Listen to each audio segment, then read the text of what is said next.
السلام علیکم ورحمۃ اللہ وبرکاتہ۔ وعلیکم السلام ورحمۃ اللہ وبرکاتہ۔ نحمده ونصلي على رسوله الكريم اما بعد فاعوذ باللہ من الشیطان الرجیم بسم اللہ الرحمن الرحیم ان الذين يغضون اصواتهم عند رسول الله اولئك الذين امتحن الله قلوبهم للتقوى لهم مغفرة واجر عظیم۔ وقال النبي صلى الله عليه وسلم لا يؤمن أحدكم حتى أكون أحب إليه من والده وولده والناس أجمعين أو كما قال عليه الصلاة والسلام۔ ہم نے ہر دور میں تقدیس رسالت کے لیے وقت کی تیز ہواؤں سے بغاوت کی ہے۔ ہم نے ہر دور میں تقدیس رسالت کے لیے وقت کی تیز ہواؤں سے بغاوت کی ہے، توڑ کر سلسلے رقص سیاست کا طلسم، ایک فقط نام محمد سے محبت کیے ہے۔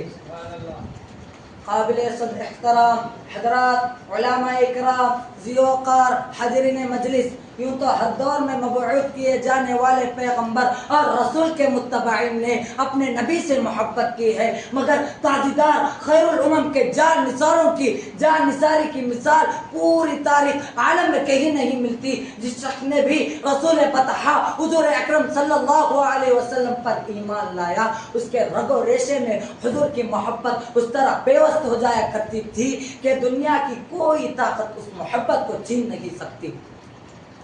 ایک ادنا سے ادنا صحابی و پیغمبر جس کا حضور سے کوئی رشتہ داری نہیں، حضور سے کوئی خرابت نہیں، حضور سے کوئی خاندانی تعلق نہیں، حضور سے کوئی رشتہ داری نہیں، لیکن جب ایمان لے آتا اور اپنی زبان سے محمد صلی اللہ علیہ وسلم کی رسالت کا اقرار کر لیتا تو حضور صلی اللہ علیہ وسلم کا اس طرح دیوانہ اور سچا عاشق بن جاتا، اور حضور صلی اللہ علیہ وسلم سے اسی طرح محبت ہو جاتی اور ایسا نشہ چڑھ جاتا تھا کہ دنیا کی ساری مصیبتیں، سارے قرابتیں اس کے لیے ہیج ہو جایا کرتے تھے۔ اب ایمان لانے کے بعد صرف ایک ہی نام کی رٹ ہوا کرتی تھی، وہ تھا محمد محمد محمد۔ اب طریقہ ہوگا تو صرف محمد کا، اب طریقہ ہوگا تو صرف محمد کا، اب طریقہ ہوگا تو صرف مصطفیٰ کا، اب حکم چلے گا تو صرف محمد کا، اب قانون ہوگا تو صرف محمد کا۔ کلمہ پڑھنے کے بعد وہ محمد صلی اللہ علیہ وسلم کا سچا غلام بن جایا کرتے تھے، اور خون کے آخری خطرے تک غلامیت میں شکن نہیں آتی تھی۔ یہی وہ بے مثال محبت تھی حضور کی، جس نے ذرے کو آفتاب بنا دیا، ادنا تھا اعلیٰ بنا دیا، قطرہ تھا بوند ہو گئی، بوند تھی لہر ہو گئی، لہر تھی موج بن گیا، موج تھا دریا بن گیا۔ ہاں ابو بکر تھا صدیق اکبر بن گیا، عمر تھا فاروق اعظم بن گیا، عثمان تھا جامع القرآن بن گیا، علی تھا حیدر کرار بن گیا، بلال حبشی غلام تھا دنیا کا امام بن گیا۔ اور خالق کائنات کی زبان میں اولئک هم المفلحون کا خطاب ملا، اولئک هم الراشدون کا پروانہ ملا، لهم مغفرۃ واجر عظیم کی بشارت ملی، اور یورثون علی انفسہم ولو کان بہم خصاصہ کی سند دے رہی تھی، دنیا تک ان کا نام روشن کر دیا۔ میرے واجب الاحترام اور میرے عزیز دوستو، جب یہ لوگ دربار رسالت میں حاضر ہوتے تو کیفیت کیا ہوتی تھی؟ سورہ حجرات اٹھا کر دیکھو، ارشاد باری ہے ان الذین یغضون اصواتهم عند رسول اللہ اولئک الذین امتحن اللہ قلوبهم للتقوی لهم مغفرۃ واجر عظیم۔ یعنی حضور صلی اللہ علیہ وسلم کے سامنے اپنی آواز کو پست رکھتے ہیں، یہ وہی ہے جن کے دلوں کا امتحان خدا تعالیٰ نے تقوی میں لے لیا ہے۔ اور ترمذی شریف کی روایت ہے اتقلم النبی صلی اللہ علیہ وسلم اطرق جلساؤه كأنهم على رؤوسهم الطير، یعنی حضور اکرم صلی اللہ علیہ وسلم جب کلام کرتے تو تمام صحابہ اکرام ادب سے نگاہ جھکا لیا کرتے، گویا سروں پر پرندہ بیٹھا ہو۔ اللہ اکبر! یہ ادب تھا حضور کا، یہ احترام تھا پیغمبر کا۔ ارے یہ ادب اور احترام کیوں؟ اسی لیے کہ صحابہ اکرام کو محمد صلی اللہ علیہ وسلم دل و جان اور آل و اولاد سے بھی زیادہ محبوب تھے۔ عقیدت و محبت انسان کو ادب پر مجبور کر دیتی ہے۔ چنانچہ حضرت علی رضی اللہ تعالیٰ عنہ سے کسی نے پوچھا کہ رسول اللہ صلی اللہ علیہ وسلم کے ساتھ تمہاری محبت کیسی ہوتی تھی؟ فرمایا باخدا رسول اللہ صلی اللہ علیہ وسلم ہم کو فرزند و مادر سے بھی زیادہ محبوب تھے اور اس سے بھی زیادہ پیارے تھے، جیسا کہ ٹھنڈا پانی پیاسے کو ہوا کرتا ہے۔ عمر بن عاص کہتے ہیں کہ مجھے رسول اللہ صلی اللہ علیہ وسلم سے بڑھ کر مجھے کوئی پیارا نہ تھا، مگر میرے دل میں حضور صلی اللہ علیہ وسلم کا جلال اس قدر تھا کہ میں آنکھ بھر کر حضور صلی اللہ علیہ وسلم کو نہ دیکھ سکتا تھا۔ اور اس سے بھی آگے بڑھ کر نائب رسول حضرت ابو بکر رضی اللہ تعالی عنہ کی جان نثاری کا حال پڑھو۔ جب لات و عزا کے پجاریوں نے اللہ کے لاڈلے نبی رحمت للعالمین کو ہجرت پر مجبور کر دیا تو آپ صلی اللہ علیہ وسلم اپنے یار ابو بکر کو ساتھ میں لے کر اپنے محبوب وطن مکہ المکرمہ کے سرزمین سے کوچ فرما گئے۔ رات کا بھیانک وقت تھا، راستہ تاریخ تھا، جب آپ چلتے تو قدم مبارک پتھر سے چوٹ لگتی اور سخت تکلیف محسوس ہوتی۔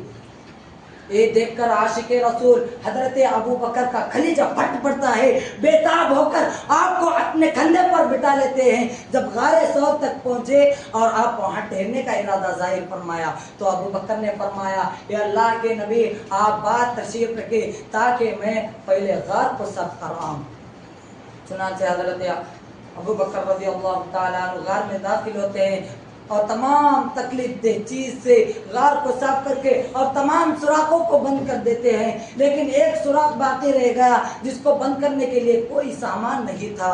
حضرت ابو بکر رضی اللہ تعالیٰ عنہ اپنا پاؤں سوراخ پر رکھ دیا اور ابو بکر سوراخ پر رکھ دیا اور حضور صلی اللہ علیہ وسلم کو اشارہ کیا۔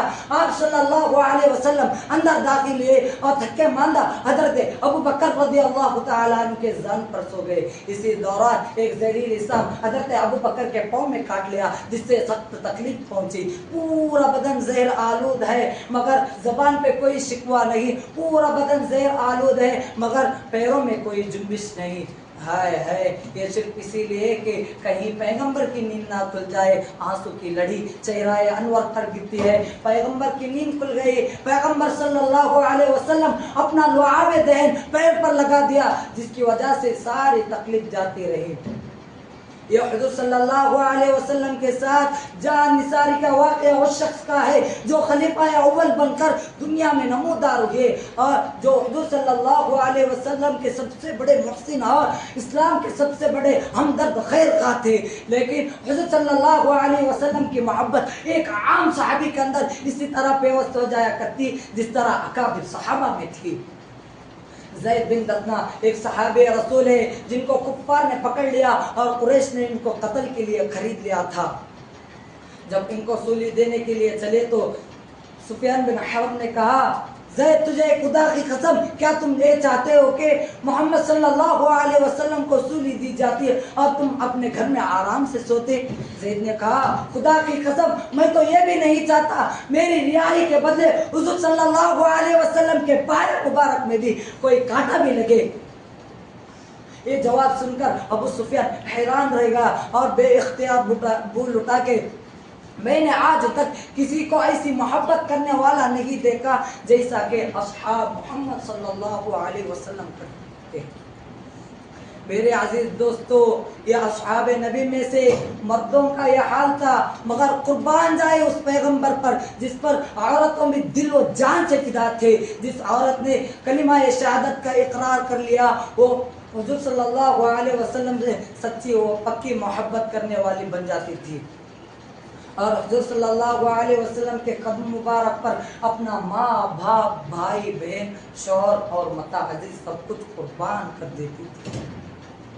چنانچہ مدینہ منورہ میں جب جنگ احد کی لڑائی شروع ہوئی، مدینے سے 3 میل کے فاصلے پر احد کا پہاڑ ہے، لڑائی شروع ہے، حضور صلی اللہ علیہ وسلم جنگ میں شریک ہے۔ خبر مدینہ میں خبر مشہور ہو گئی کہ حضور شہید ہو گئے ہیں۔ یہ خبر غلط تھی لیکن مشہور ہو گئی۔ جب خبر مشہور ہو گئی تو بنو دیدار کی ایک 90 سال کی بوڑھی عورت جس کے باپ بھائی شوہر جنگ میں شریک تھے لاٹھی ٹیکتے ٹیکتے مدینے سے باہر نکل رہی ہے۔ کسی نے جا کر اس عورت کے کان میں جا کر کہا اماں تیرا نام تو ام عمارہ تو نہیں؟ کہنے لگی ہاں ام عمارہ ہے۔ اس آدمی نے کہا تیرا بھائی میدان جنگ میں شہید ہو گیا ہے، لیکن وہ عورت اسی طرح چلتی رہی۔ اس کے بعد اس کے باپ کی شہادت کی خبر دی، لیکن وہ عورت کی زبان پر صرف اسم گرامی رسول اللہ جاری تھا۔ وہ عورت اسی طرح چلتی رہی، پھر اس تیسری مرتبہ اس کی شوہر کی خبر کی شہادت ملی، کہنے لگی حضور کیسے ہیں؟ جواب ملا حضور صلی اللہ علیہ وسلم صحیح ہے اور سلامت ہے۔ کہاں چل کر دکھا دو مجھے صورت کملی والے کی، کہاں چل کر دکھا دو مجھے صورت کملی والے کی، کہ ان تاریخ آنکھوں کو ضرورت اجالے کی۔ جب حضور پر نگاہ پڑی تو بے اختیار چیخ اٹھی اور کہنے لگی اے اللہ کے نبی، اے اللہ کے لاڈلے، اے اللہ کے پیغمبر، سے تیرے بعد سارے مصیبتیں میرے لیے ہیج ہے۔ میں بھی اور باپ بھی، شوہر بھی اور برادر بھی فدا، میں بھی اور باپ بھی، شوہر بھی اور برادر بھی فدا، اے شاہدین تیرے ہوتے ہوئے کیا چیز ہے۔